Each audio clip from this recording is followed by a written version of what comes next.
Bonjour à tous et bonjour à toutes. Bienvenue dans Face à Michel Onfray sur CNews et sur Europe 1. Bonjour Michel. Bonjour Laurence. En forme pour commenter l'actualité encore bien chargée de la semaine. Oui. Allez, c'est parti. On va commencer par la grande peur des Européens face au coup de boutoir diplomatique de Donald Trump. Le président américain a multiplié les annonces fracassantes sur le dossier ukrainien. On verra comment il a fait plier le président Zelensky après une réunion houleuse dans le bureau ovale. Mais on s'intéressera surtout, Michel, à l'avertissement qu'il lance à l'Union européenne en menaçant de se désengager du théâtre de la défense du vieux continent, ce qui provoque des réactions en cascade parmi les 27 pays de l'Union, dont la plupart se sont endormis à l'abri du parapluie nucléaire américain sans se préoccupés de leur défense nationale. On entendra bien sûr ce qu'a dit Emmanuel Macron lors d'une adresse solennelle aux Français mercredi soir. La véritable menace, c'est la Russie, a-t-il dit. Qui peut croire, je le cite, que la Russie s'arrêtera à l'Ukraine ? Est-ce selon vous, Michel, une façon de faire peur aux Français ou bien de les préparer à l'éventualité d'un conflit ? On a hâte de vous entendre. Et puis question centrale aussi, faut-il que la France accepte de faire bénéficier ses voisins de son parapluie nucléaire ? Emmanuel Macron a décidé d'ouvrir le débat stratégique de la protection par notre dissuasion de nos alliés du continent européen. On va voir ce que vous en pensez. Pendant que l'on fait peur aux Français, le crime organisé prospère dans notre pays. Règlement de compte sanglant, attaque au couteau. Pourquoi nos dirigeants ne s'intéressent pas à cette guerre intérieure qui nous est menée ? À ce titre, l'incendie le week-end dernier d'une médiathèque à Dijon illustre bien la volonté des délinquants, mi-mafieux, mi-religieux, de s'en prendre aux lieux de culture et aux livres. On verra ce que cela symbolise pour vous. Enfin, Boualem Sansal, toujours prisonnier du régime algérien. On parlera de la gauche qui s'est abstenue à l'Assemblée nationale de voter une résolution appelant à sa libération. Et puis, bien sûr, le vrai faux bras de fer qui oppose la France à l'Algérie pour de faire en sorte que ce pays reprenne ses ressortissants sous EQTF les plus dangereux. Bras de fer aussi à l'intérieur du gouvernement, parce qu'on verra qu'il y a des dissensions entre Bruno Retailleau, François Bayrou et le président Macron, qui lui n'entend pas du tout remettre en cause les accords de 68 sur l'immigration. Voilà pour les grandes lignes d'aujourd'hui, mon cher Michel. On va commencer bien sûr par l'allocution solennelle du président Macron qui s'est adressé mercredi aux Français pour évoquer la situation en Ukraine, pour répondre aux inquiétudes de nos compatriotes. 15 millions de personnes l'ont écouté, ça veut dire que c'est réussi. Les Français ont peur, une peur sans doute attisée par nos dirigeants. Tout dans le discours du gouvernement des derniers jours était fait pour cela, de François Bayrou à Jean-Noël Barrot, jusqu'au président de la République. On écoute Emmanuel Macron évoquer, selon lui, Michel, la principale menace, la Russie. Au-delà de l'Ukraine, la menace russe est là et touche les pays d'Europe, nous touche.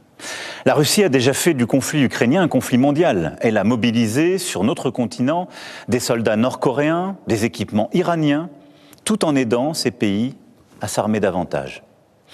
La Russie du président Poutine viole nos frontières pour assassiner des opposants, manipule les élections en Roumanie, en Moldavie. Elle organise des attaques numériques contre nos hôpitaux pour en bloquer le fonctionnement. La Russie tente de manipuler nos opinions avec des mensonges diffusés sur les réseaux sociaux. Voilà pour le discours d'Emmanuel Macron, Michel Onfray. Il y a d'un côté la peur et il y a cet ennemi qui est désigné désormais, c'est la Russie. Qu'est-ce que vous en pensez ? J'en pense qu'il a déjà été réélu avec cette logique-là, cette façon de dire... Bon, moi j'ai une guerre, je suis un homme sérieux, vous continuez votre politique politicienne. Et puis tout le monde a dit, oui c'est vrai, c'est quand même très important, permettons au chef d'État qui est en train de gérer les problèmes du monde. Ça a marché une fois, il se dit pourquoi pas une seconde fois. Voilà quelqu'un qui normalement a encore 2 ans à tenir, pas plus, pas au-delà. Il pense à son agenda personnel. Que va devenir ce monsieur qui, après la banque Rothschild, a été 2 fois président de la République et peut espérer quoi ? Il peut espérer faire de telle sorte que l'Europe puisse être un État et qu'il y ait un chef de cet État et qu'il puisse être ce chef d'État. On peut l'imaginer, qu'il n'ait qu'un projet ou qu'un agenda personnel. Mais s'il y a un projet impérialiste de la Russie, il a raison, il y en a 3 projets impérialistes. S'il y a un projet impérialiste de la Russie, qu'il fasse un petit peu d'histoire et qu'il sache que ce que revendique Poutine, c'est pas du tout d'aller à Paris, c'est pas du tout de le déloger à l'Élysée, c'est de refaire un empire qui a existé, et on connaît cet empire qui a existé. C'est un réactionnaire au sens étymologique, il veut restaurer un ordre ancien. Une partie de l'Ukraine en fait partie, d'autres pays en font partie, la France n'en fait pas partie. D'accord, mais ça veut dire la Pologne, les Pays-Baltes, ça veut dire l'URSS, le retour de l'URSS ? Non, pas tant que ça, je pense que l'URSS c'est un moment dans la grande histoire de la Russie pour lui. Lui, il prend la grande Russie, il a 1000 ans derrière lui, en disant c'est cet empire-là que je veux reconstituer. Je dis il y a 3 impérialismes, parce qu'il y a l'impérialisme russe, il y a l'impérialisme américain, Quand Trump dit « mais moi, je veux récupérer vos terres rares », rappelons aux gens qui nous écoutent que les terres rares, ce sont des métaux qui sont des conducteurs qui permettent d'augmenter les conductions dans les usages qui en sont faits, c'est-à-dire les moteurs de voitures électriques, enfin tous les moteurs électriques, les téléphones portables, les bombes atomiques et les bombes. C'est-à-dire que si vous avez un conducteur plus rapide que votre voisin, c'est vous qui avez gagné votre guerre atomique. Donc pour l'instant, le leadership des métaux rares sur la planète, c'est la Chine. Donc Trump dit mais il faut absolument qu'on récupère ça. Où est-ce qu'il y a des métaux rares? Ici, en Ukraine, il reçoit Zelensky, il lui dit bon, on va arrêter la guerre, on va exploiter vos terres rares et puis on sera sur place et ce sera une façon de vous protéger. Zelensky dit mais non, pas du tout, etc. Bon, mais on voit bien que ce sont des impérialismes, bien d'impérialisme européen. L'Europe est devenue un État avec son drapeau, avec son hymne, avec sa monnaie. Donc et puis on nous dit c'est cet État qui est important. La France, ça compte pour rien, pour zéro. Il n'y a pas d'argent pour les paysans. Il n'y a pas d'argent pour les écoles, il n'y a pas d'argent pour les hôpitaux, mais il y a de l'argent pour fabriquer des bombes et de quoi faire une guerre. Moi, ça me rappelle étrangement, vous savez, le début des Thibauts de Martin Dugard qui raconte, ça s'appelle l'été 14, le premier volume, la montée des périls. Et vous avez un Jaurès, où est Jaurès aujourd'hui? Un Jaurès qui dit, mais pas la guerre, ça va encore retomber sur le dos des peuples, mais c'est le peuple français qui va payer. Et la guerre voulue par Emmanuel Macron pour un trajet personnel qui lui permettrait de disposer d'un leadership européen qui lui permettrait de dire « je prends la tête d'un des trois impérialismes ». Michel Onfray, le second volet que je voulais aborder dans l'allocution du président, c'est cette adresse à la nation, aux patriotes. Il en appelle aux Français « la patrie a besoin de vous ». Écoutez-le. Notre Europe possède la force économique, la puissance et les talents pour être à la hauteur de cette époque. Et que nous nous comparions aux États-Unis d'Amérique et a fortiori à la Russie, nous en avons les moyens. Nous devons donc agir en étant unis en Européens et déterminés à nous protéger. C'est pourquoi la patrie a besoin de vous, de votre engagement. Les décisions politiques, les équipements militaires, les budgets sont une chose, mais ils ne remplaceront jamais la force d'âme d'une nation. Notre génération ne touchera plus les dividendes de la paix. Il ne tient qu'à nous que nos enfants récoltent demain les dividendes de nos engagements. Alors nous ferons face, ensemble. La patrie a besoin de vous. Il en appelle quoi? À faire un service militaire, une réserve citoyenne, les Français... À faire les poches du contribuable. C'est plus prosaïque que ça. Bien sûr. C'est juste, vous allez payer. Ou alors, bien sûr. On est en train de nous dire qu'on ne peut pas faire une prison. Les prisons, c'est compliqué. Ça prend 7 ans, nous dit-on. Et là, ce monsieur, il veut faire quoi? 500 rafales en combien de temps? En 50 ans. Si globalement il nous faut 7 ans pour fabriquer une prison, combien de temps nous faut-il pour fabriquer des chars, des avions, etc., etc. Non, il a besoin des Français. Pourquoi? Parce qu'il y a de l'argent dans le bas de laine des Français. Il n'y a plus d'argent dans l'État. Nous sommes en faillite. Il dit en revanche, il y a un taux d'épargne qui est considérable. Et il y a une loi Sapin, si je me souviens bien, et on va en reparler probablement de cette fameuse loi Sapin, socialiste évidemment, et qui lui disait, on va pouvoir taper dans les économies des gens si vraiment on en a besoin. Et puis, toute cette espèce de sentiment anti-riche qui consiste à dire « mais il y a des gens qui ont des sous de côté, prenons-leur cet argent ». Et on va prendre l'argent des Français en disant « effort national ». Alors que le pays est le plus endetté d'Europe et qu'aucun effort n'est fait sur la déficit public. Et que des gens sautent des repas aujourd'hui parce qu'ils n'ont pas les moyens de se payer 3 repas par jour. Que des gens dorment dans leur voiture parce qu'ils travaillent et qu'ils n'ont pas les moyens de se payer un appartement. Et on va dire « on va vous taxer encore une fois. J'ai besoin de vous ». C'est quoi? Mettre la fleur au fusil comme en 1914 en disant « vous allez tous partir ». La jeunesse d'aujourd'hui qui ne pense qu'à ses iPhones, on va lui mettre un treillis Rangers en disant vous allez mourir pour le Donbass. Ça va marcher, ça? Alors, on a un sondage CSA, CNews Europe 1 pour le JDD, Michel Onfray. Faut-il envoyer des soldats français en Ukraine? Réponse très claire, non à 65%. Et encore, je trouve que, je ne sais pas qui sont les 35% qui disent oui. Mais quand même. Oui, mais on a une armée hyper technique. Depuis que Chirac, qui est un gaulliste en peau de lapin, a détruit le service national, aujourd'hui, on a des militaires extraordinaires. Des techniciens, des gens vraiment très doués. Et puis, quand ce sont des soldats à l'ancienne, des gens magnifiques. Des commandos, des gens extraordinaires. Là, il faut quantité, il ne faut pas qualité. On a une armée de qualité, mais on n'a pas une armée de quantité. Comment fait-on une armée de quantité? Par la conscription. Bien sûr. La conscription, c'est quoi? Tous les gamins des banlieues, là, les Naël potentiels, on va leur dire, allez, vous allez partir, treillis Rangers, on y va. Mais tous les autres aussi. Oui, j'entends bien, mais les autres, ils sont gentils. Moi, dans mon village natal, si on leur dit d'y aller, ils vont y aller. Mais je ne suis pas sûr que d'autres iraient, vous voyez. Donc, je ne suis pas sûr que la cohésion nationale qui n'existe pas, elle se ferait juste pour... Mais il y aurait peut-être plein de jeunes dans les banlieues qui diraient « Ok, on y va ». Eh bien, essayons. Mais ça m'étonnerait qu'ils laissent tomber leur point de deal pour aller défendre quoi ? L'Europe de Macron, parce qu'il pourrait en être le président, pour un impérialisme qui permettrait à l'OTAN d'occuper des territoires dont Poutine nous dit depuis 10 siècles qu'ils nous appartiennent. Ça m'étonnerait que ces gens qui ne pensent qu'à eux puissent dire pour le bien de la nation, pour le bien de l'histoire de France. Ils sont autant dans les banlieues que dans nos villes aussi, mon cher Michel. Et beaucoup d'entre eux ne sont pas des dealers. Oui, moi je vous parle des délinquants qui seront difficiles à mobiliser. Je dis simplement que quand vous allez dans les campagnes et que vous allez dans mon village natal, si on dit à 3 garçons qui ont 20 ans, il va falloir y aller, hélas ils iront, comme ils sont allés faire la guerre d'Algérie, et qu'ils obéiront. Ceux qui obéissent iront ou iraient. Ceux qui n'obéissent pas aujourd'hui à un contrôle de police, ce ne sont pas des gens qui vont obéir quand on va leur dire on va vous couper les cheveux, vous mettre treillis Rangers et vous allez vous battre pour le Donbass ou pour la Crimée, que c'est l'avenir de votre civilisation qui est en jeu. Ils diront c'est pas ma civilisation, c'est pas ma France. Des gens qui n'aiment pas la France vont pas aller se faire tuer pour la France, ou l'idée que la France se fait d'elle-même dans le prisme maastrichtien. On est dans Face à Michel Onfray sur CNews et sur Europe 1. Michel, on continue d'évoquer l'allocution du président Macron. J'aimerais qu'on écoute ce qu'il a dit à propos de la dissuasion nucléaire de notre pays. Alors ça, je sais que ça va vous faire bondir, parce que c'est vraiment la dernière parcelle de la souveraineté nationale. Écoutez ce qu'il a dit. Voilà, exactement. Ouvrir le débat stratégique sur notre dissuasion. Notre dissuasion nucléaire nous protège. Elle est complète, souveraine, française de bout en bout. Elle a, depuis 1964, de manière explicite, toujours joué un rôle dans la préservation de la paix et de la sécurité en Europe. Mais répondant à l'appel historique du futur chancelier allemand, j'ai décidé d'ouvrir le débat stratégique sur la protection par notre dissuasion de nos alliés du continent européen. Quoi qu'il arrive, la décision a toujours été et restera entre les mains du président de la République, chef des armées. Voilà, donc la dissuasion resterait aux mains de la France, comme ça a toujours été, mais on ouvrirait le parapluie nucléaire, notre protection, aux pays voisins. Est-ce que c'est pas ce que disait, au fond, le général de Gaulle en 62 ? Non, le général de Gaulle, il voulait une Europe française. Donc, il n'était pas question de dire... D'abord, il ment. Il a déjà dit il y a quelque temps qu'il voulait partager les codes avec l'Allemagne, je le rappelle, et le siège à l'ONU. Donc voilà quelqu'un qui nous dit... C'est les Allemands qui le réclamaient, en tout cas. Oui, il a dit il était pour, lui. Il a simplement compris... C'est pas ce qu'il dit aujourd'hui. Il a compris que c'était pas facile avec les Français, donc il est un peu revenu là-dessus, mais je veux dire, c'est la logique du en même temps. Il y a quelque temps, il nous disait on va partager nos codes, ça veut dire qu'en gros, Angela Merkel, elle avait le bouton, elle aussi. Et là, aujourd'hui, il dit mais non, c'est nous, c'est pas du tout... Mais ça marche comment ? On mutualise la bombe atomique, mais c'est lui qui appuie sur le bouton. C'est ça.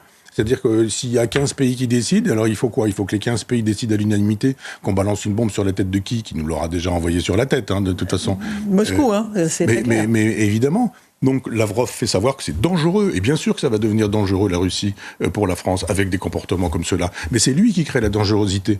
La dangerosité, c'est de dire, nous avons une bombe atomique. Mais cette bombe atomique, il faut la penser. C'est un objet philosophique, en même temps que vraiment une bombe au sens premier du terme. C'est-à-dire que ça marchait à une époque où deux blocs s'opposaient, l'Union soviétique et puis les États-Unis, où la France ne voulait être mangée ni par l'un ni par l'autre. Aujourd'hui, c'est quoi ?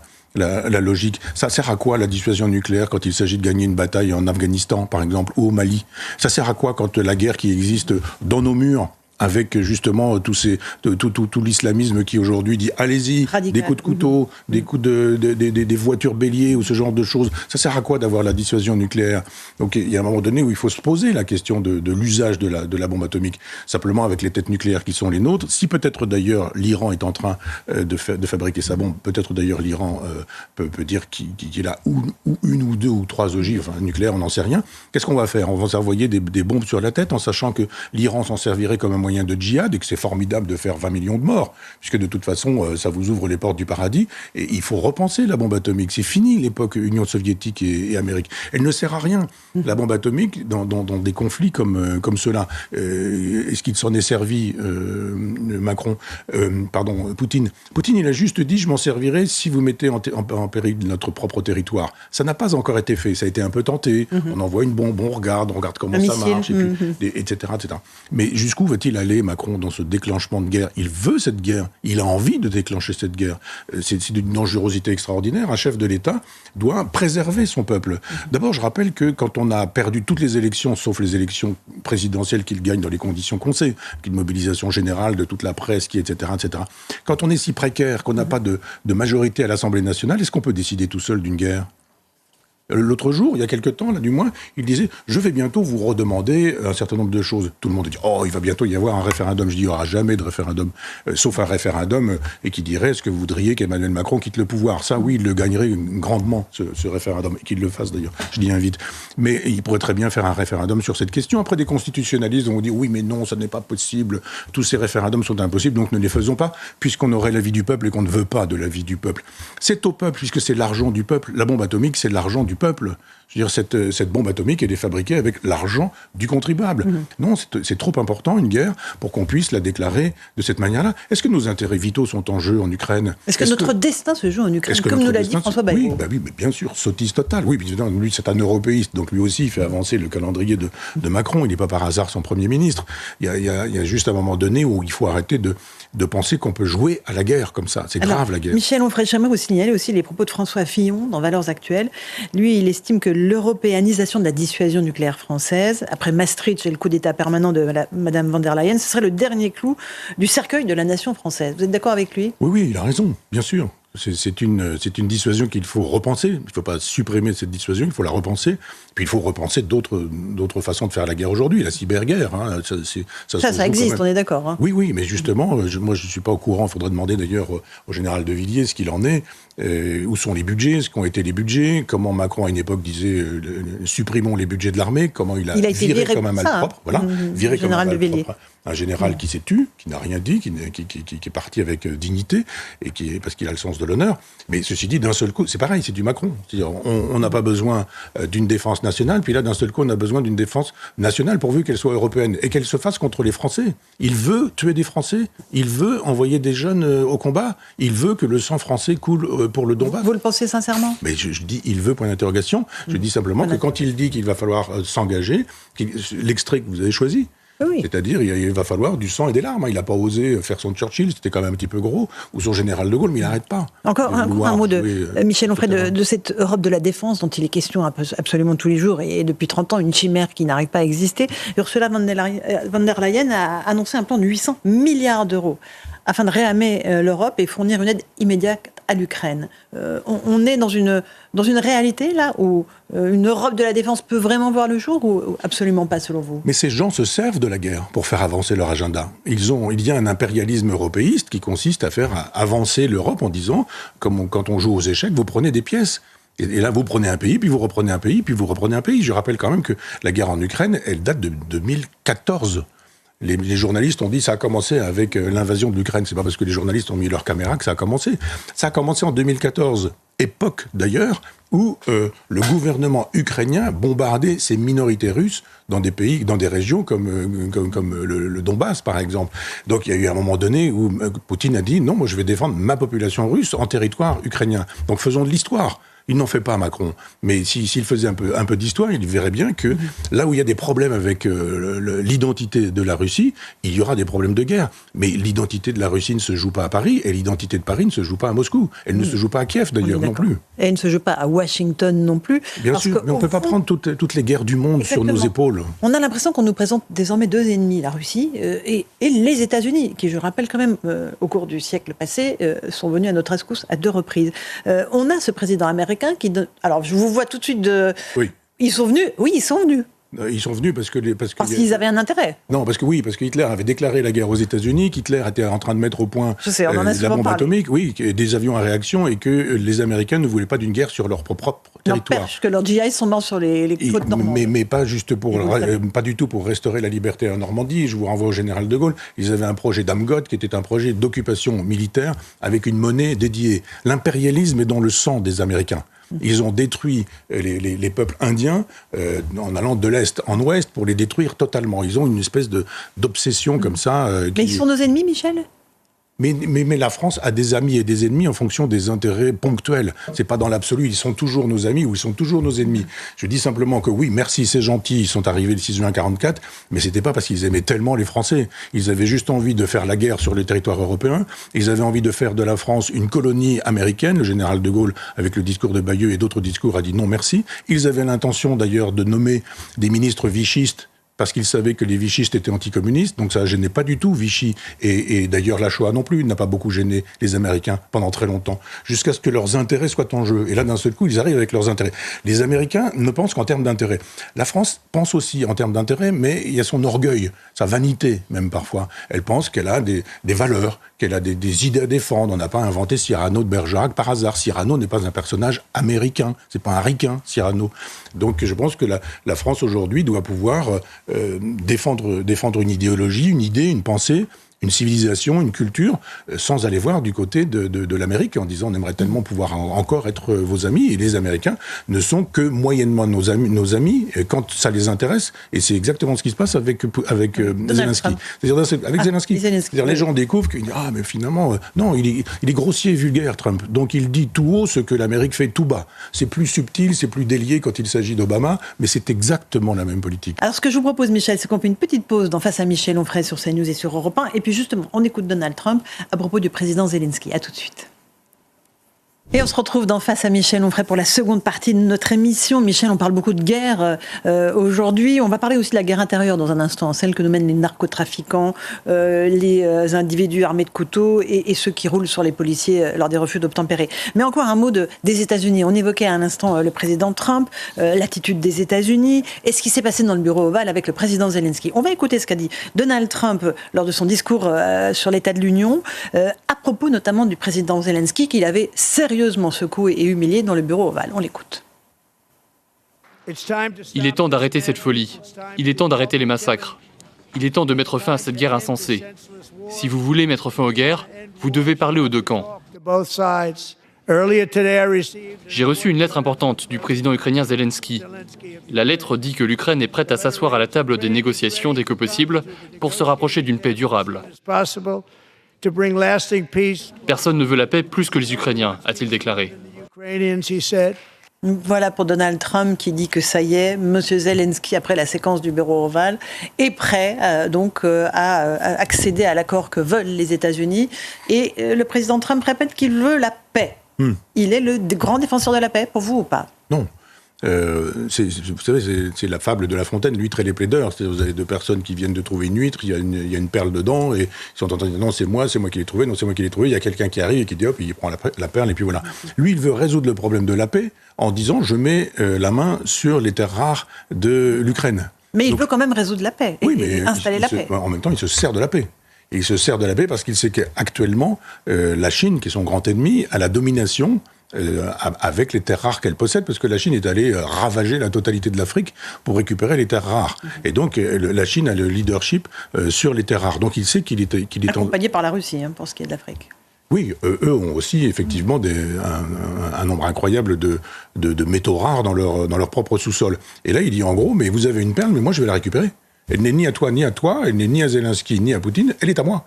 Et d'ailleurs, elle est tellement à moi que c'est nous qui avons payé les efforts de guerre, on va se rembourser sur la bête, et on va récupérer ces choses-là. On sera sur place, on occupera, comme ils voulaient faire en France avec la fameuse AMGOT, l'administration militaire des territoires occupés, on occupera, on sera là, et puis on vous protégera.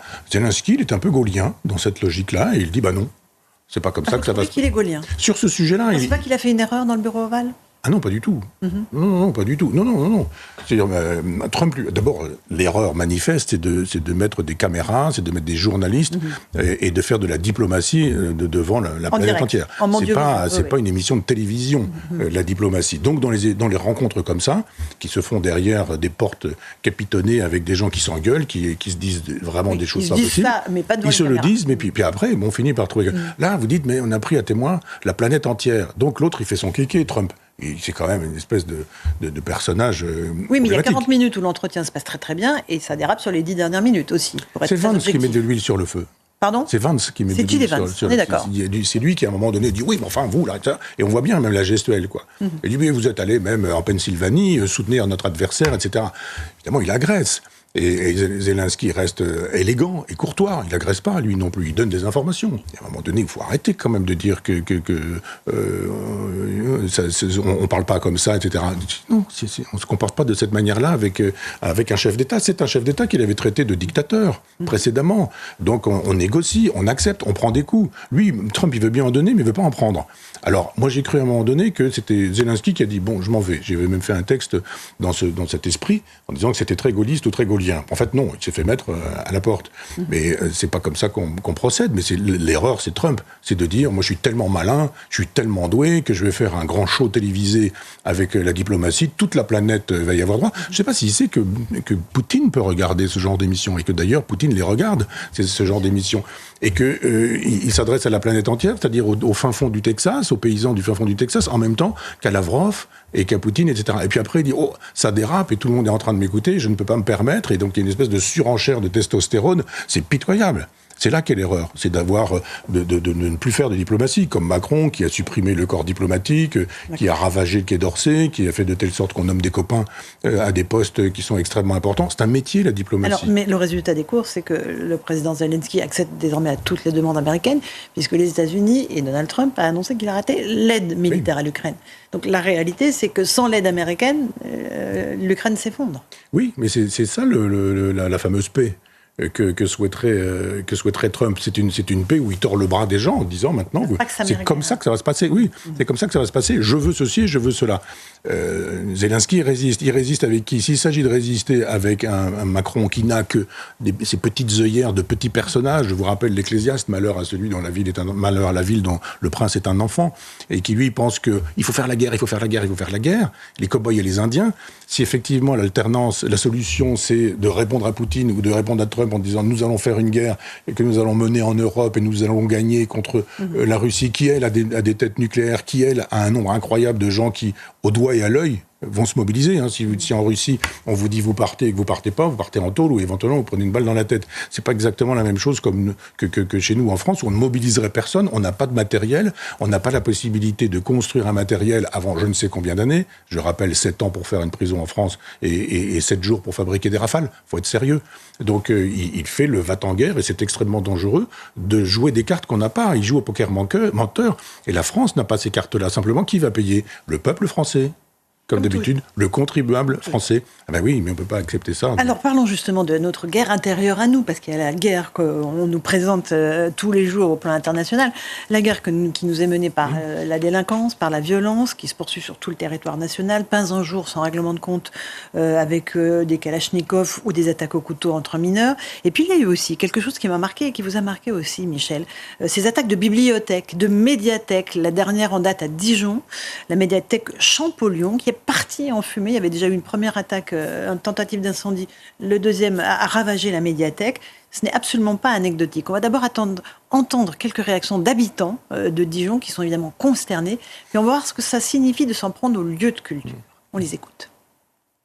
C'est intolérable qu'on s'en prenne à une bibliothèque pour protester contre des actions de la police pour faire face à la délinquance et au trafic de drogue. Je pense qu'il y a beaucoup de monde ici, mais il en faudrait encore plus. Mais on est déjà content de voir autant de monde. C'est vrai. Il y a une prise de conscience importante. Je pense que c'est un endroit qu'on doit préserver. Il est lié à l'élévation de l'esprit, à la culture. J'y ai passé de très bons moments, de calme, donc c'est pas un endroit auquel il faudrait s'attaquer. Voilà Michel Onfray pour ces réactions des habitants de Dijon qui ont fait une petite manifestation après l'incendie de cette médiathèque. Ça dit quoi selon vous? Alors au-delà de la délinquance, mais quand on s'attaque aux médiathèques, aux bibliothèques, donc aux livres et au savoir. Cette dame a raison, elle a un âge qui est le mien. On a le même âge, cette dame et moi. Et donc on a été fabriqués avec les livres. On sait ce que c'est qu'une bibliothèque. On sait que le savoir, c'est important. Là, J'ai préparé une conférence dans l'école de mes petits-enfants et j'ai repris les livres de lecture de mon père, qui lui était né en 21, et je regardais comment on éduquait les enfants à l'époque, avec des textes de Musset, de Balzac, de Zola, de Stendhal, de Mérimée, avec des poèmes de La Fontaine, avec des poèmes de Victor Hugo, etc. etc. Et donc pendant très longtemps, une certaine classe d'âge, la classe d'âge de cette dame et ma classe d'âge à moi, on a eu le culte du livre. Plus cette génération, la jeune génération, s'il y a un Apple Store, ils vont aller le ravager, ils vont pas l'incendier, mais ça les gêne pas du tout de brûler une bibliothèque, puisque ça leur sert à rien, les livres. Ils ont d'ailleurs fait un trait sur les livres et sur la culture. Oui, mais est-ce que c'est pas justement une attaque civilisationnelle, encore une fois, parce que ce sont des quartiers, là, en l'occurrence, c'est des quartiers difficiles, compliqués, et on prive les habitants de l'accès au savoir. Oui. Donc on veut les maintenir dans l'ignorance. Ben, c'est du séparatisme culturel. Ça s'appelle de la déconstruction pratique. On fout le feu aux livres. Voilà, c'est ce que font un certain nombre d'intellectuels, un certain nombre d'universitaires, un certain nombre de professeurs, un certain nombre de chercheurs, un certain nombre de gens qui, au CNRS, balancent des bombes artisanales. Tous ces gens qui disent, mais de toute façon, cette culture, c'est l'Occident, c'est les Blancs. Alors, c'est pas aussi évolué, mais c'est quand même ça. Ils vont pas commencer à nous expliquer qu'il y a Euripide, Sophocle, Homère, que ces gens-là étaient des Blancs et que c'est la culture des Blancs, puis qu'après, ça a été la culture des mécréants, puisque ça a été les chrétiens, etc. C'est pas un discours évolué dont ils sont capables. Juste de dire, c'est le temple de la culture occidentale. Mettons le feu au temple de la culture occidentale. Ils ont bien compris qu'une médiathèque, c'était ça. D'ailleurs, Champollion, si c'est pas un footballeur, ils savent pas qui c'est. Donc, et Champollion, c'est quoi? C'est encore une concession faite à l'époque. C'est la possibilité de dire, ah mais regardez, l'égyptologie, l'Orient, quand Napoléon a fait ses voyages, c'était tellement formidable. Enfin voilà, tout ça était très politiquement correct. Et ça peut pas s'appeler partout Rosa Parks. Mais donc, on voit bien que ces gamins-là disent, mais de mettre le feu à des livres, c'est formidable, ça nous va. D'ailleurs, le livre est mort quand les médiathèques sont nées. Qu'est-ce que c'est qu'une médiathèque? C'est un endroit dans lequel on dit qu'à côté d'un livre, il peut y avoir une cassette vidéo, une cassette audio à l'époque, un DVD, etc. Exactement. Et des films. Ben non, c'est pas exactement la même chose. Je suis désolé, mais Camping 3, c'est pas exactement la même chose que l'Iliade et l'Odyssée. Donc les livres dont cette dame parlait, en disant il y avait une espèce de calme, de silence. Moi aussi, j'ai connu des bibliothèques où il y avait un silence religieux, comme on disait. Aujourd'hui, c'est le bazar complet. Vous avez toujours dans les médiathèques quelqu'un qui est obligé de dire qu'il faut s'arrêter parce que de parler, parce que ça fait trop de bruit, etc. Donc on n'a plus le culte du livre, plus le culte du savoir, de la culture, de la modestie. Et il faut être modeste pour pouvoir se dire je vais prendre le temps, 10 heures, 15 heures pour lire un livre, etc. Pas du tout.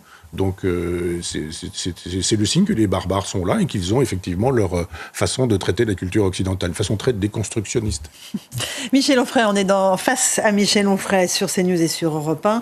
On va maintenant évoquer le dossier de l'Algérie, parce que la faiblesse de la France se voit aussi dans ce pseudo-bras de fer qui est tenté par certains membres du gouvernement, je pense à Bruno Retailleau, face à l'Algérie, pour tenter de faire en sorte que l'Algérie récupère ses OQTF, ses ressortissants donc, qui n'ont rien à faire sur notre territoire et qui sont classés dangereux. On va écouter Henri Guénaud, qui était notre invité cette semaine.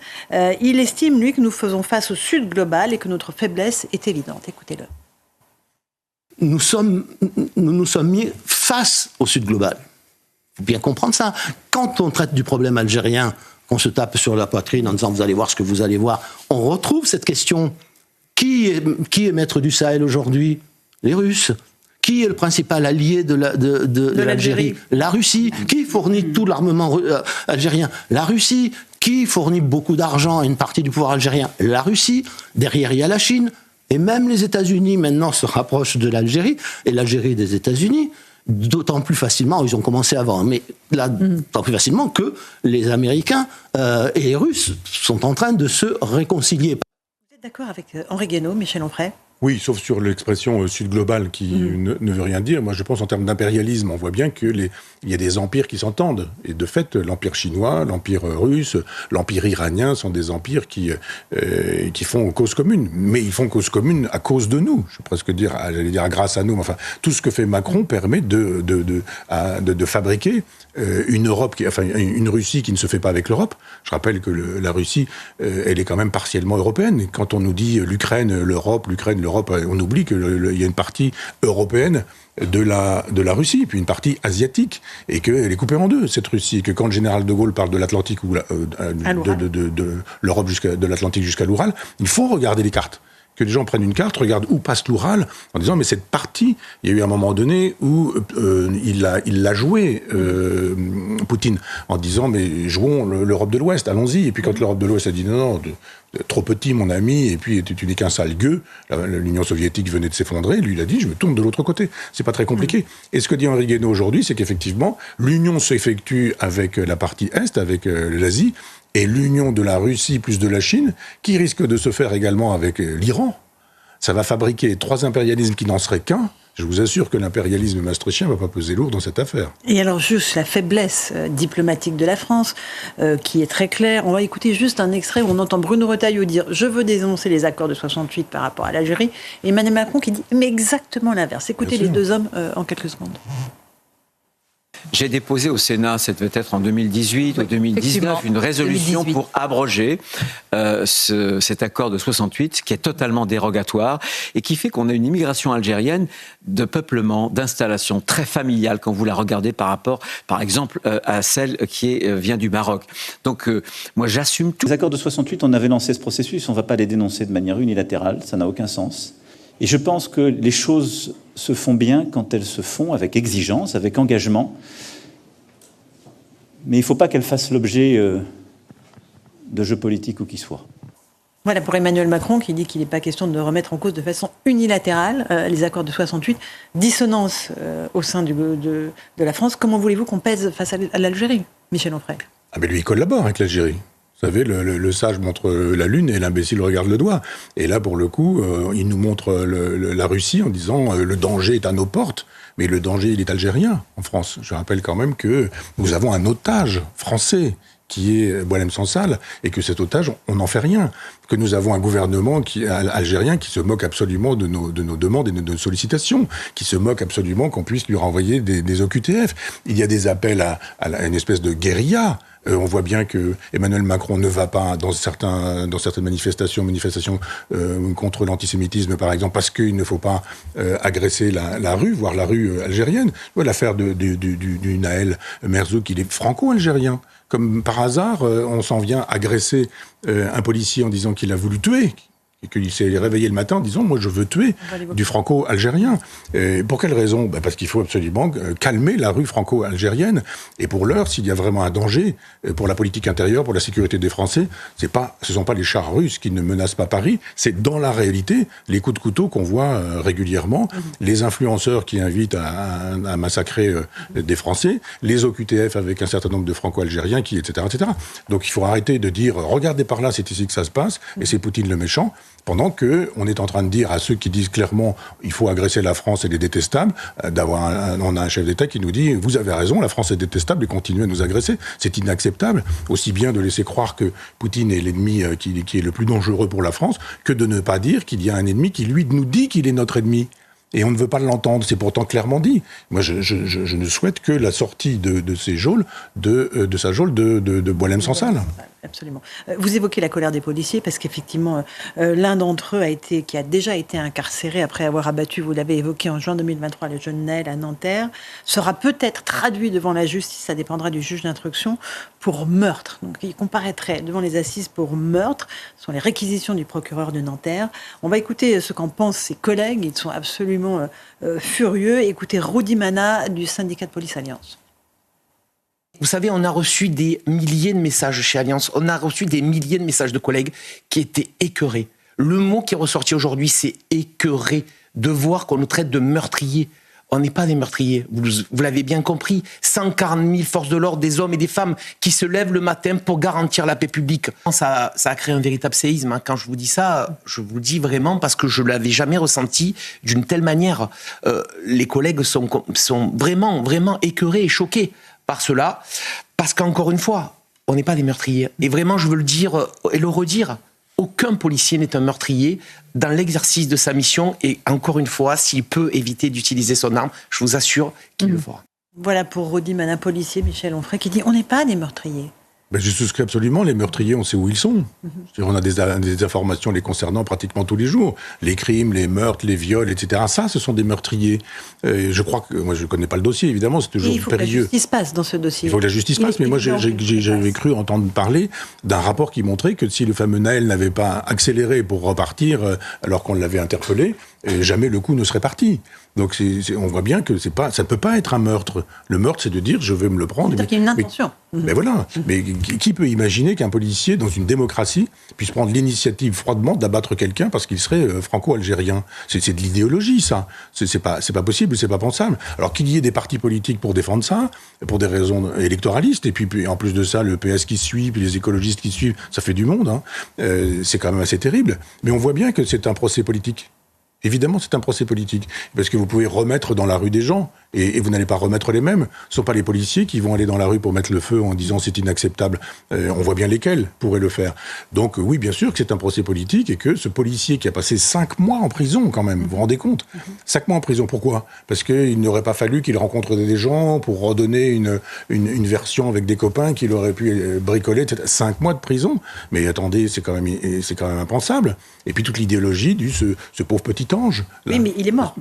Oui, mais oui, il y a des accidents qui arrivent dans tous les métiers. On pourrait très bien, quand vous êtes chirurgien, tuer quelqu'un au bloc opératoire parce qu'il va se passer un accident. De là à imaginer. Alors je comprends quand c'est l'un des vôtres qui est mort que vous puissiez traiter le chirurgien de meurtrier, sauf que il y a le réel, et le réel a eu lieu, il y a eu des rapports, ce garçon a fait une course-poursuite, il a été poursuivi, il avait 17 ans, il n'avait pas de permis de conduire, donc pas d'assurance, il redémarre sa voiture alors qu'il est interpellé. Mais il n'aurait pas dû mourir, on est tous d'accord. Mais bien sûr qu'il n'aurait pas dû mourir, mais simplement quand vous avez une arme à feu, il se fait que de temps en temps, quand vous la braquez sur quelqu'un, moi j'ai fait un peu de tir sportif, comme on dit, et il y a plein de choses à faire pour éviter qu'une balle puisse partir et puisse arriver dans le pied de quelqu'un. Alors s'il s'agit d'arriver dans le cœur de quelqu'un, c'est bien sûr que c'est triste cette histoire. Mais il faut arrêter d'en faire une affaire de politique politicienne. La France n'a pas besoin de ça. J'aimerais juste qu'on consacre les 2 dernières minutes de l'émission à Boualem Sansal, parce que vous avez été offusqué que la gauche s'abstienne à l'Assemblée nationale lors du vote en commission des affaires étrangères pour demander sa libération immédiate et inconditionnelle. Pourquoi est-ce que la gauche, et je parle socialiste, écologiste, insoumis, se sont abstenus? Mais j'ai entendu Manon Ombré expliquer qu'il ne fallait pas accabler l'Algérie. Voilà. C'est tout. Oui, c'est tout. Parce qu'on lui a dit, mais enfin, tout de même, vous avez voté contre. On dit, non, on n'a pas du tout voté contre la libération de Boualem Sansal, on est tout à fait pour sa libération, sauf qu'il y avait une espèce de paquet, il y avait un certain nombre de choses, notamment des choses désagréables pour l'Algérie, et on a voté contre ça, parce que nous, l'Algérie, c'est un pays ami. C'est un pays de démocratie, c'est la Mecque de la liberté, disait Rima Hassan. Donc oui, il y a des procès politiques partout, et là aussi, ça reste un procès politique. Vous savez, en France, ceux qui défendent l'Algérie, encore que l'Algérie, ne parlons pas du peuple algérien, il faut penser au peuple algérien qui lui aussi subit cette dictature. Exactement. Mais donc il faut être précis quand on s'exprime et dire que le gouvernement algérien qui est une dictature mafieuse, et puis le pauvre peuple algérien qui s'en prend plein la figure parce qu'il aimerait bien autre chose que ce genre de gouvernement, puisque ce pays qui est quand même un peu dans la misère, quand vous y allez, c'est pas terrible, est sur un sac d'or avec son pétrole et avec son gaz. Que font ces gens depuis 50 ans avec le gaz et le pétrole algériens? Ils achètent des appartements dans les quartiers chics à Paris parce que la mafia fait ce qu'il faut pour pouvoir détourner cet argent-là. Et on a un président de la République qui nous dit « Je suis d'accord avec vous, messieurs de la mafia », et qui dit « Mais monsieur Retailleau, vous avez tort, et monsieur Bayrou, vous avez tort aussi. » Moi, je pense que je ne suis pas Bayrou, je ne suis pas Retailleau, mais il y a des moments où on peut démissionner pour le mettre vraiment dans la difficulté. Une vraie question. En disant, c'est une vraie question. Et c'est peut-être une vraie question gaulienne et politique que de dire, bon, écoutez, si vous voulez vraiment faire cette politique, c'est pas la mienne. Moi, je suis pas un domestique.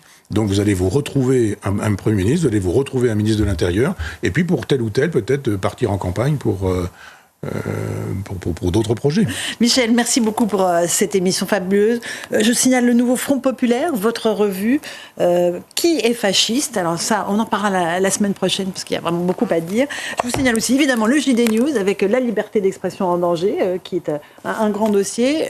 Pour être très précis aussi, Paris Match, avec Herbert Léonard, et Valeurs Actuelles, avec l'interview de François Fillon. Voilà pour vos lectures du week-end. Merci beaucoup, Michel Onfray. Merci à vous, chers auditeurs et téléspectateurs.